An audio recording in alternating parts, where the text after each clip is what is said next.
عليهن قاصرات الطرف لم يطمثهن إنس قبلهم ولا جان فبأي آلاء ربكما تكذبان كأنهن الياقوت والمرجان فبأي آلاء ربكما تكذبان هل جزاء الإحسان إلا الإحسان فبأي آلاء ربكما تكذبان ومن دونهما جنتان.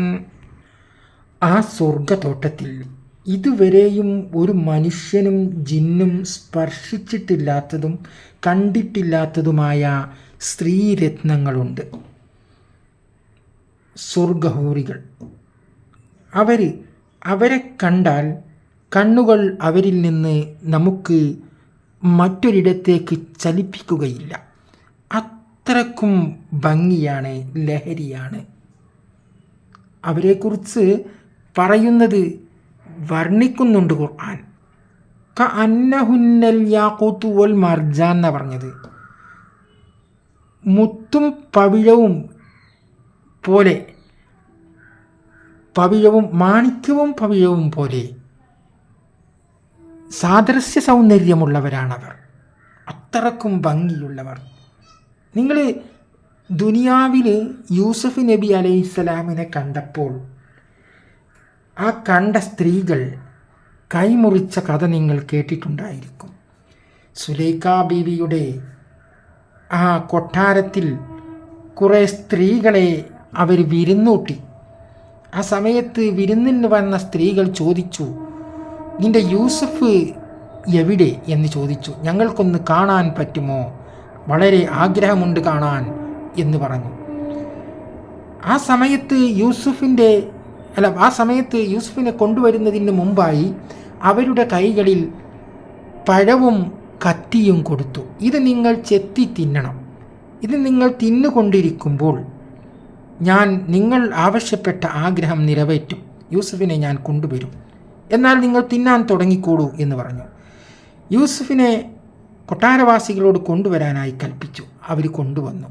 യൂസുഫ് ഇങ്ങനെ നടന്നു വരുമ്പോൾ ഇവരുടെ കണ്ണുകളൊക്കെ യൂസുഫിലേക്ക് മാത്രം അങ്ങോട്ട് പോയി എന്ന് മാത്രമല്ല, അവർ സ്വന്തം ശരീരവും എല്ലാം മനസ്സും അവരിയ്ക്കുന്ന സ്ഥലവും എല്ലാം മറന്നുപോയി.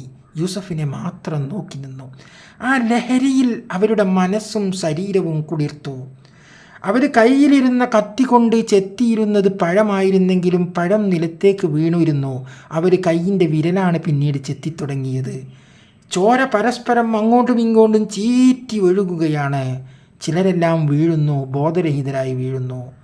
ഈ അവസ്ഥകളൊക്കെ കണ്ടിട്ടും മഹദി സുലൈഖ ബീവി അതൊന്നും മൈൻഡ് ചെയ്യാതെ അവരെ കൊണ്ട് കടന്നുപോയി.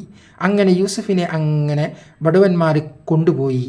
കൊട്ടാരവാസികൾ, പരിചാരകൾ കടന്നങ്ങോട്ട് കൊണ്ടുപോയി. അപ്പോഴേക്കും ഒരുപാട് സ്ത്രീകൾ അവിടെ വീണ് കിടന്നിരുന്നു. വീണ് കിടന്നവർക്കൊക്കെ യൂസുഫ് നബി അലൈഹി സ്വലാമിൻ്റെ പിന്നിൽ വേറൊരു സംഘം വന്നിരുന്നു. മരുന്നും അവർക്ക് വെച്ച് കെട്ടാനുള്ള ശീലയുമായി. അതുകൊണ്ട് അവരുടെ എല്ലാം മുറിവുകൾ കെട്ടി അവരെ ബോധത്തിൽ നിന്നും ബോധസ്ഥരാക്കി, അബോധാവസ്ഥയിൽ നിന്നും ബോധസ്ഥരാക്കി. എന്നിട്ട് അവരോട് ചോദിച്ചു, എല്ലാവരെയും അവിടെ തന്നെ ഇരിക്കണം എന്ന് പറഞ്ഞു. ആ കൈവിരലും മുറിച്ച പാട്, ചോരൊലിച്ച പാട് അവരവിടെ തന്നെ ഇരുന്നു. എന്നിട്ട് അവരോട് സുലൈഖ ബീവി ചോദിച്ചു, നിങ്ങൾ മിസ്രിലുള്ള പെണ്ണുങ്ങൾ എന്നെ ഒരുപാട് കുറ്റം പറഞ്ഞിട്ടുണ്ട് ഈ യൂസഫിൻ്റെ പേരിൽ. ഈ യൂസഫിനെ ഞാനൊന്ന് തൊടാൻ പോയതിൻ്റെ പേരിൽ. അത് ഈ യൂസഫ് പറയുമ്പോൾ എൻ്റെ വീട്ടിലെ അടിമയായിരുന്നു. എത്രയോ കാലത്തിന് ശേഷം നിങ്ങൾ യൂസഫിനെയും എന്നെയും പറ്റി കെട്ടുകഥകളുണ്ടാക്കി. ഇപ്പോൾ നിങ്ങൾ യൂസഫിനെ ഒരു നോക്ക് കണ്ടപ്പോൾ നിങ്ങൾ കൈമുരൽ മുറിച്ചു കളഞ്ഞു. അപ്പോൾ എന്നേക്കാൾ ദുർബലരാണ് നിങ്ങൾ, നിങ്ങളുടെ മനസ്സ് എന്നേക്കാൾ ദുർബലമാണ് എന്ന് സുലൈഖ ബീവി അറിയിച്ചു കൊടുത്തു. അപ്പോൾ അതിനേക്കാളും ആ ഒരു ചെറിയ സൗന്ദര്യത്തിൻ്റെ ഒരു അണുമണി തൂക്കമാണ് ഇവിടെ കാണിച്ചത്. അപ്പോൾ അതിൻ്റെയൊക്കെ എത്രയോ 10 മടങ്ങാണ് സ്വർഗത്തിലെ ഹൂറികൾക്കുള്ള. സ്വർഗത്തിലെ എല്ലാവർക്കും, ഹൂറികളെന്നല്ല, പുരുഷനായാലും സ്ത്രീ ആയാലും എല്ലാവർക്കും ആ ഭംഗി, ഈ ഹൂറികൾക്ക് വേറൊരു പ്രത്യേക ഭംഗിയുണ്ട്. അതുകൊണ്ടാണ് ഹൂറികളെ അങ്ങനെ എടുത്തു പറയാനുണ്ടായ കാരണം. മുത്തും പവിഴവും. അതുപോലെ തന്നെ വേറെ പിന്നെ ഒരു തോട്ടത്തെ പരിചയപ്പെടുത്തുന്നുണ്ട്. 2 തോട്ടങ്ങൾ കൂടാതെയുണ്ട് എന്ന് പരിചയപ്പെടുത്തുന്നുണ്ട്. ആ തോട്ടങ്ങളിലുമുണ്ട് ഇതുപോലെയുള്ള അവസ്ഥകൾ. ഒമിൻ ദൂനിഹിമാ ജന്നതാൻ, കൂടാതെ 2 തോട്ടങ്ങളുണ്ട്. വേറെയും 2 തോട്ടങ്ങളെക്കുറിച്ചാണ് പരിചയപ്പെടുത്തുന്നത്. അതും സ്വർഗത്തിലെ അനുഗ്രഹങ്ങൾ. സ്വർഗാവകാശികളിൽ നിന്ന് കൂടുതൽ സ്ഥാനങ്ങളുള്ള ആളുകൾക്ക്, അതായത് കൂടുതൽ അള്ളാഹുവിനോടടുത്ത ആളുകൾക്ക് സൂക്ഷ്മത കൂടുതൽ, എത്ര കണ്ട് സൂക്ഷ്മത കൂടുതൽ പ്രാർത്ഥിക്കുന്നുവോ അത്ര കണ്ട് അനുഗ്രഹങ്ങൾ വർദ്ധിച്ചു വരികയാണ്. മിന്ദൂനിഹിമാ ജന്നത്തൻ, വീണ്ടും 2 തോട്ടങ്ങളുണ്ട്. എന്നിട്ട് ആ 2 തോട്ടങ്ങളിലെ അവസ്ഥകളാണ് പറയുന്നത്. എന്താണ് ആ തോട്ടത്തിനെക്കുറിച്ച് പറയുന്നത്? അപ്പോഴും ചോദിക്കുന്നുണ്ട്, ഈ തോട്ടത്തിനെക്കുറിച്ച് നിങ്ങൾക്ക് ഞാൻ വാഗ്ദാനം ചെയ്യുമ്പോൾ, ഈ തോട്ടം നിങ്ങൾക്ക് ഞാൻ തരാം എന്ന് വാഗ്ദാനം ചെയ്യുമ്പോൾ നിങ്ങൾ എൻ്റെ അനുഗ്രഹങ്ങളിൽ ഏതൊന്നിനെയാണ് നിങ്ങൾ വ്യാജമാക്കുക, തള്ളിപ്പറയുക എന്ന് അള്ളാഹു ചോദിക്കുകയാണ്. എന്നിട്ട് അതിനെപ്പറ്റി പറഞ്ഞു, മുദ്ഹാമത്താൻ, കടും പച്ചയായ തോട്ടങ്ങളാണെന്നാണ് പറഞ്ഞത്. മുദ്ഹാമത്താൻ, കടും പച്ചയായ തോട്ടങ്ങൾ. എന്നിട്ട് അങ്ങനെയൊരു അനുഗ്രഹം നിങ്ങൾക്ക് മുമ്പിൽ ഞാൻ ദുനിയാവിൽ നിന്ന് വെക്കുമ്പോൾ നിങ്ങൾ എൻ്റെ അനുഗ്രഹങ്ങളിൽ ഏതൊന്നിനെയാണ് നിഷേധിക്കുക എന്നാണ് അല്ലാഹു തആല ചോദിക്കുന്നത്. വീണ്ടും ചോദിക്കുകയാണ്, എൻ്റെ അനുഗ്രഹങ്ങളിൽ ഏതൊന്നിനെയാണ് നിങ്ങൾ നിഷേധിക്കുക? പിന്നെയും പറയുന്നു, ഫീഹിമ ഐനാനി നല്ലാഹത്താൻ, അതിൽ 2 അരുവികൾ, ഒഴുകുന്ന അരുവികളുണ്ടെന്ന്. ആ അരുവികളെ, ചീറ്റുന്ന അരുവികൾ, ഒഴുകുന്ന അരുവികൾ, വെള്ളം ഇങ്ങനെ ചീറ്റിക്കൊണ്ടേയിരിക്കുന്ന 2 അരുവികളുണ്ട്. ആ അരുവികളിലെ വെള്ളത്തിൻ്റെ മണം കുങ്കുമത്തിൻ്റെയും കസ്തൂരിയുടെയും മണമാണ്. എന്തോ ഒരു നിർമ്മലായ, ഒരു കുത്തലില്ലാത്ത, ഒരു സുഖകരമായ മണമാണല്ലോ ഈ കുങ്കുമത്തിൻ്റെ മണം, കസ്തൂരിയുടെ മണം. അങ്ങനെ തന്നെ ആ കുങ്കുമത്തിൻ്റെയും കസ്തൂരിയുടെയും മണമുള്ള ആ വെള്ളം സ്വർഗാവകാശികളുടെ വീടിൻ്റെ മുകളിലൂടെ മഴയായി വർഷിക്കുമെന്നാണ് പറയുന്നത്. ആ സ്വർഗത്തിൽ താമസിക്കുന്ന സ്വർഗാവകാശികൾ ആ നദിയുടെ അതിരുകളിലായിരിക്കും, ഓരത്തായിരിക്കും താമസിക്കുന്നത്. ആ ഹരിത ഗോപുരങ്ങളിലായിരിക്കും അവരുടെ വാസം. അത് രക്തസാക്ഷികളാണ് അതിൽ ഉണ്ടാവുക. രക്തസാക്ഷികളായ ആളുകളെ, അതായത് ഷഹീദിൻ്റെ സ്ഥാനം കിട്ടി മരിച്ചവർ, ഷഹീദായിട്ട് മരിച്ചവരൊക്കെ അവിടെ ഉണ്ടാകും. അവർക്ക് വേണ്ട ഭക്ഷണം രാവിലെയും വൈകുന്നേരവും അവരുടെ മുന്നിൽ എത്തപ്പെടും.